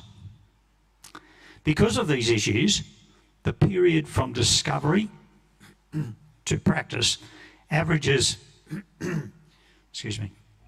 7 years in medicine and nearly 3 times that in agriculture. An example of false logic that discards evidence in the pursuit of markets and personal agendas is the perception that growing crops for highly processed vegetarian patties is pure green. However, creating the field first and then growing the crops requires ongoing annihilation of all trees, grasses and other plants, and all vertebrate and invertebrate animals from that environment, except for bees that are brought in strategically when chemicals are not being applied with monster diesel engines. Compare this to producing highly nutritious beef from cattle experiencing a good life in an ecologically diverse environment achieving net carbon accrual. There are mountains of other situations where equally silly opinion thwarts excellent evidence-based science. Through your careers, take care to consider the evidence behind your decisions. Don't be fooled by those with agendas, and be particularly wary of testimonials promoted by vendors. This will position you at the forefront of science application. We're all different. We all have specific skills we will develop in our careers. No matter what your roles are, leadership of each of us within teams is vital. Leadership does not mean you're the leader. It means contributing in a way that advances the achievement of yourself and others in the team. Leadership is an active process. In that bullpower team in 2001, I stepped up to take national leadership on converting research findings into commercial practice. New teams emerged, and through combined leadership, we ultimately transformed bull selection and management across Australia with impact internationally. When you become a team leader, you will appreciate leadership of those in your team. You will find yourself learning heaps and developing huge respect for team members, especially when they introduce unique skills and knowledge to difficult situations, all of which may be alien to you. Success will follow those who can park up their ego and indulge in leadership and teamwork. As you enter roles as brand new, highly skilled medical, dental and veterinary professionals, I encourage you to work in teams wherever possible. Work with people smarter than yourself. Offer your leadership. Actively give respect. Work hard, work smart, keep up to date, decide using evidence, have fun, and enjoy a rich life. Thank you.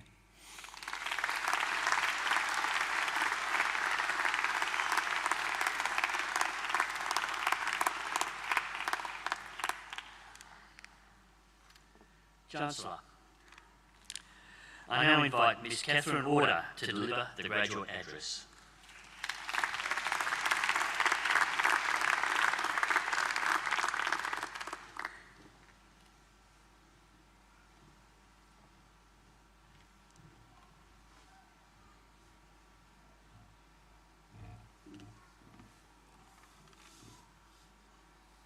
Chancellor, Vice-Chancellor and President, Dr. Jeffrey Fordyce, members of the official party, members of council, members of staff, distinguished guests, ladies and gentlemen, fellow graduates.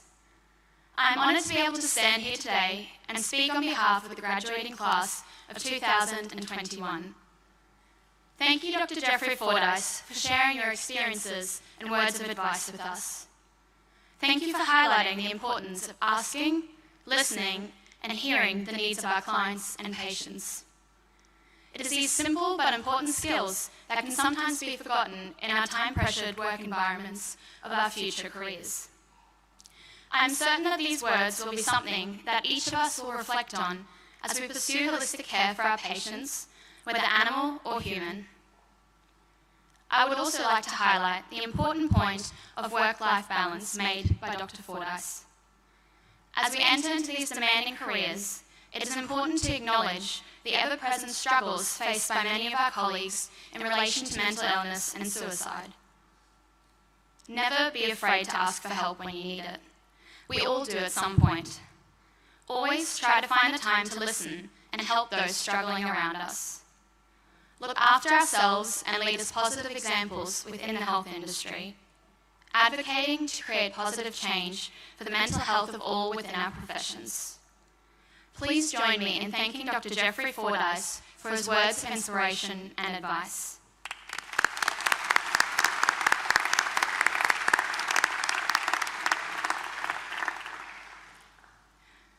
It is no secret that the great achievements of the graduates would not be possible without the endless supports of our parents, family, and friends. On behalf of all the graduates, I would like to extend a heartfelt thank you to all of the family and friends, those who are here with us today, those who are joining us on their screens, and those who could not be here with us. It is you who push us to keep going when we are close to giving up. Comfort us when we need it, and remind us of all that we are capable of when we have lost faith in ourselves. Graduates, please join me in standing for a round of applause to acknowledge our family and friends here today.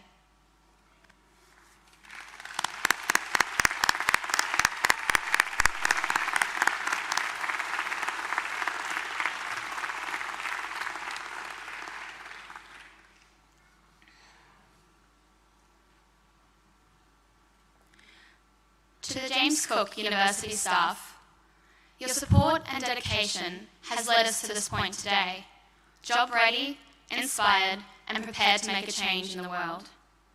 We would like to thank you for the tireless efforts behind the scenes, the added COVID-19 challenges faced and overcome over the last 2 years, and the endless hours dedicated to improving the quality of our education.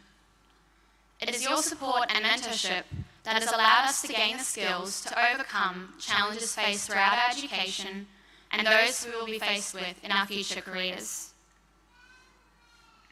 Fellow graduates, today we have reached a defining milestone in our lives, and we should all be immensely proud of everything that we have achieved so far.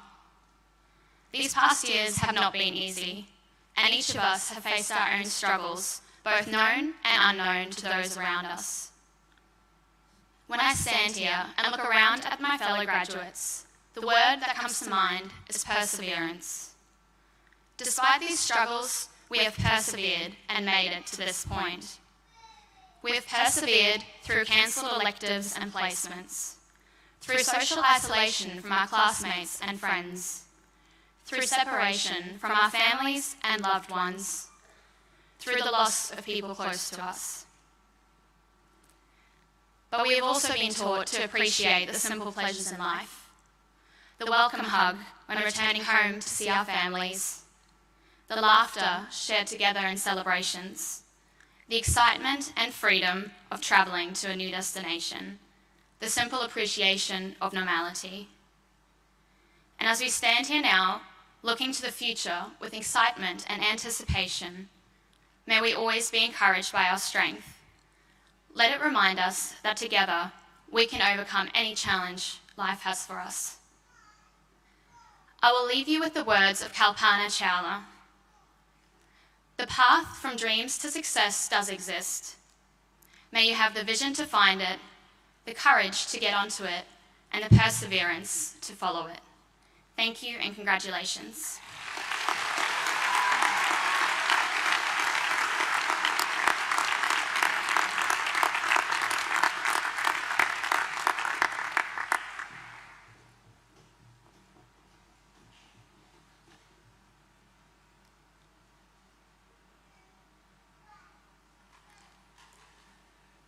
Chancellor, I now have great pleasure in inviting our Vice-Chancellor and President, Professor Sandra Harding, to deliver her penultimate closing address to a James Cook University graduation.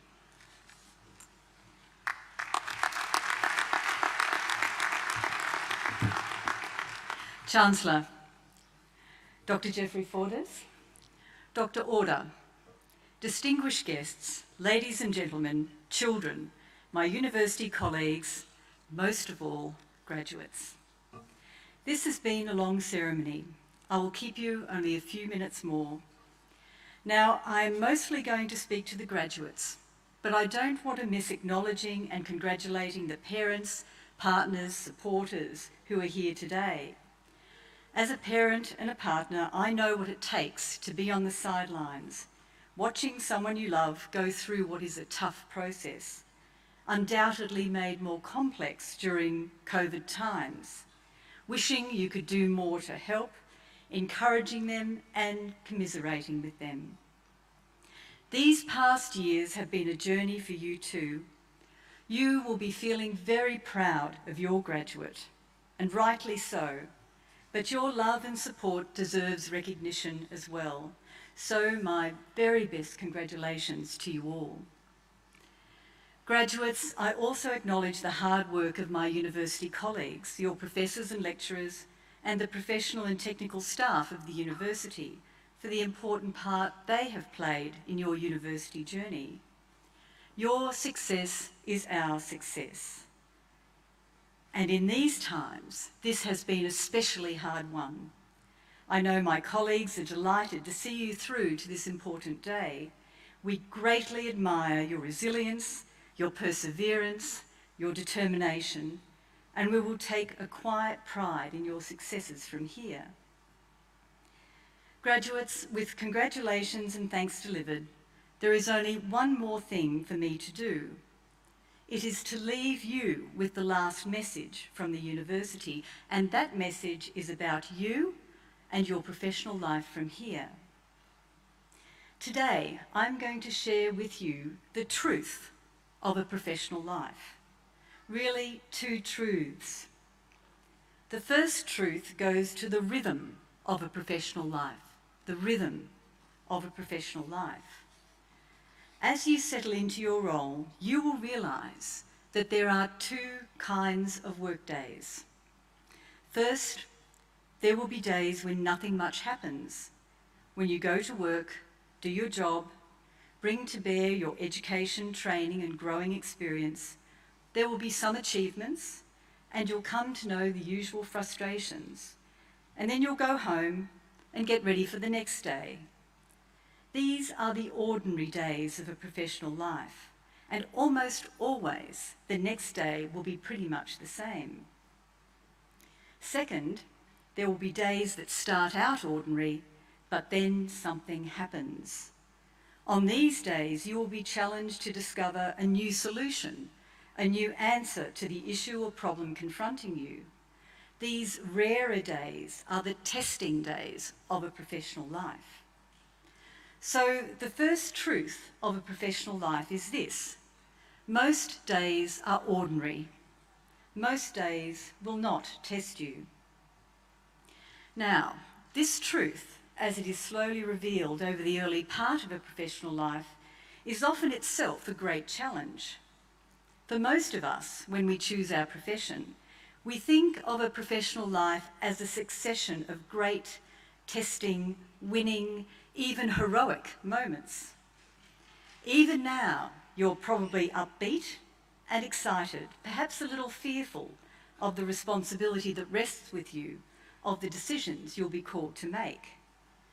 But over time, as the first truth of a professional life is revealed, that most days will not test you, it is easy to become disappointed or disillusioned, even wonder at the career choice you've made. Most of us come to a point where we question, is this what I signed up for? Is this what it means to be a professional in my field? Is this all there is? Graduates, when you get to this point of questioning, this feeling of discomfort, maybe disappointment, when this dawning realisation happens to you, you will likely do one of two things. Some of you will conclude that as your day-to-day lived experience does not match your professional life of your dreams, you will leave your profession and do something else. That happens. Sometimes that's for the best. For others of you, your reaction will be different. You will puzzle about this. You will stop and reappraise the professional life of your dreams against the lived experience and think deeply about both. If this is you, you won't leave your profession. Instead, the second truth of a professional life will be revealed to you. That second truth is this: as exasperating as they can be sometimes, it is the ordinary days that matter most. It is the ordinary days that matter most. Let me explain. There's a reason why we refer to working in a profession as practicing your profession. You see, on these many, many ordinary days, that is what you are doing, practicing. Practicing to apply your knowledge and to hone your judgment. Practicing to manage yourself and, in time, to manage others. Practicing to question and to learn, and perhaps then to teach. Practicing by getting things wrong as well as right. Practicing to respond to those who need your professionalism. Practicing to put them and their needs first. And perhaps, if you learn the lessons of your professional life, practicing to lead. These are the days that matter most. For the point of all that practice and all those ordinary days is to ensure that when you are called upon to make the critical decision, when you are at a moment of determination, with all the pressure and stress for you and others that this will entail, when others are depending on your judgment, waiting for your call, what emerges for you at that moment as a result of all that practice, of all those ordinary days, is the ability to quiet yourself, to focus, to think, to assess, to decide, and to act. Right there and then, the sum total of your experiences, of who you are and who you've become, will be brought into sharp focus. When this happens to you, as it surely will, at that very moment you are called upon to do a most amazing thing. You are called upon to deliver on your potential. Deliver on your potential as a professional, but perhaps more importantly, deliver on your potential as a human being, as a person in the world who has had the benefit of a fine university education and the great opportunity, the immense challenge, and the wondrous privilege of living a professional life. Graduates, you didn't know it then, but when you were born and during your life, there have been those around you, those who love you, who have wanted 3 simple things for you: your health, your happiness, and that you fulfill your potential, whatever that might be. And they are all with you today, sitting here or thinking of you from afar, just bursting with pride that you have already achieved so much. My university colleagues too are buoyed by your potential and all that you might achieve in and for this world. Graduates, you are ready. You have in your hands, in your minds, information, tools, knowledge, and the capacity to gain more. As you embark on the great journey ahead, as you think of all the years and months and days before you, think on the truth of your professional life. Work to find great meaning in the ordinary days, secure in the knowledge that it is indeed these that matter most. And practice your profession. Practice your profession so that when the testing days come, when others have such great need of you and your judgment, when you are tested beyond your experience, and when in time your own profession looks to you for your leadership, you will meet that critical moment and deliver on your potential. Graduates, as this ceremony ends, the future, your future, and all that you will become and all that you might achieve begins right here today. Know that you have my heartfelt congratulations and my very best wishes, and those from the entire university community. Know also that you have the love and support of your family and friends who will be with you as your life unfolds. It is now time for you to start your journey to become the professional of your dreams amidst the ordinary days and the testing days, and to do what others have wanted for you all the days on your life, to deliver on your potential. Graduates, goodbye and good luck.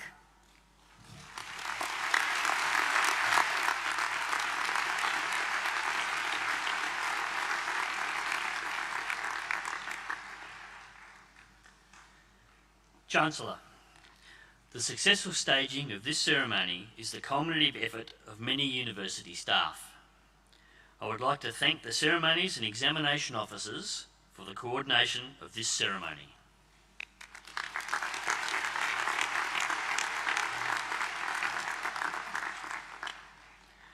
On behalf of James Cook University, I extend the compliments of the season to you all. This graduation ceremony is now concluded.